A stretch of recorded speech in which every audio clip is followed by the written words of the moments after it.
Okay, you know the feeling, right? That sudden alarm goes off, we all do that slow, zombie-like shuffle to the exit, and then breathe a collective sigh of relief when it's all over. We know these safety drills are important, they're critical, but man, they can be boring. So what if we could flip that script? What if we could make them something people actually want to do? Well, today, that's exactly what we're going to dive into. So why do we dread them so much? It's simple, really. Traditional drills are just predictable. They're repetitive, and they feel like a total disruption to our day. We end up just going through the motions, right? We check the box, but are we really learning? Is any of that critical information actually sticking? And here's the thing, this isn't just about being bored. This boredom, it has a serious cost, because when people are disengaged, they don't retain information. And in a real emergency, that can lead to slow responses, terrible mistakes, or worse. So being bored isn't just an annoyance, it's a massive safety risk. All right, so let's dig a little deeper into why these old school methods just don't cut it anymore. You can really see the difference side by side here. Traditional drills, it's all passive listening. You're just there. It feels like a requirement. But with gamified drills, it's a whole different ballgame. You're actively doing something. It's dynamic, it's challenging. You shift from just required attendance to people actually wanting to participate. It's a total game changer, turning a chore into a challenge. So how do we make that jump from being passive observers to active players? Well, the solution is actually pretty cool, and it taps right into the basics of human psychology. And that solution is gamification. Now hold on, this isn't about turning your workplace into some kind of video arcade. It's way smarter than that. It's all about taking the things that make games so addictive, like challenges, points, and rewards, and applying them to something like safety training to make those crucial lessons finally stick. Okay, so what does that actually look like? Well, think about it. Earning points for spotting a potential hazard, getting a digital badge for finishing a training module, or maybe a little friendly competition with a leaderboard for the fastest and safest evacuation time. These are simple ideas, but they tap into our natural human drive to achieve, compete, and be recognized.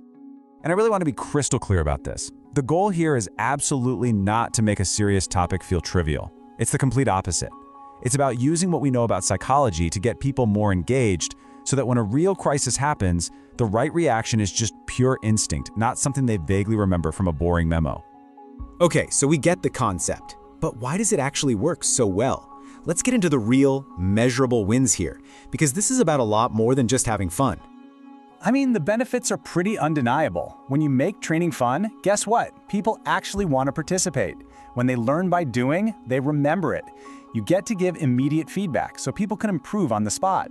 All of this helps build a culture where people are proactively thinking about safety, and, this is the big one, it delivers results you can actually see and measure. And the numbers don't lie. Look at this. Over 80% of employees say they feel more motivated and engaged when their training is gamified. That is a huge jump. That's a massive difference in how many people are actually paying attention and ready to learn. But you know, this isn't just a bunch of theory. Let's look at some real companies who are knocking it out of the park with this stuff and seeing some truly incredible results. First up, how about this for a number? A 56% drop in recordable accidents. Just think about that for a second. That's more than half. So where did that incredible number come from? A major beverage company. They launched this safety challenge campaign using points and team leaderboards, rewarding people for safe behaviors like reporting near misses. Suddenly, safety wasn't just one person's job, it was a team sport. And you know what they found? The most powerful part was that this friendly competition didn't just make the training better, it actually changed how people acted on the job. Every single day. It fundamentally improved their behavior. Okay, so if you thought that was impressive, get ready for this one. An 86% drop in workplace accidents. That's just staggering. It's almost hard to believe. This came from a city in Texas that totally flipped its safety program on its head with game-style incentives. And get this, it wasn't just about safety, it was about saving money, too. They calculated a 25-fold return on their investment from things like reduced injury costs. It proves that investing in engagement literally pays for itself. And what's so cool is that this works everywhere. We've talked about the huge drops in manufacturing and the public sector, but it works in other places too. Tyson Foods used virtual reality training to cut injuries by about 20%.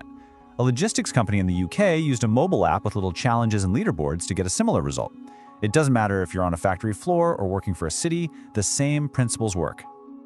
All right, the proof is in the pudding, right? So the big question is, how do you actually start doing this at your own workplace?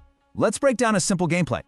It really just boils down to these 4 key steps. First, you gotta have clear objectives. What are you trying to fix? Is it participation? Is it response times? You need to know what winning looks like. Second, you need to tailor it to your team.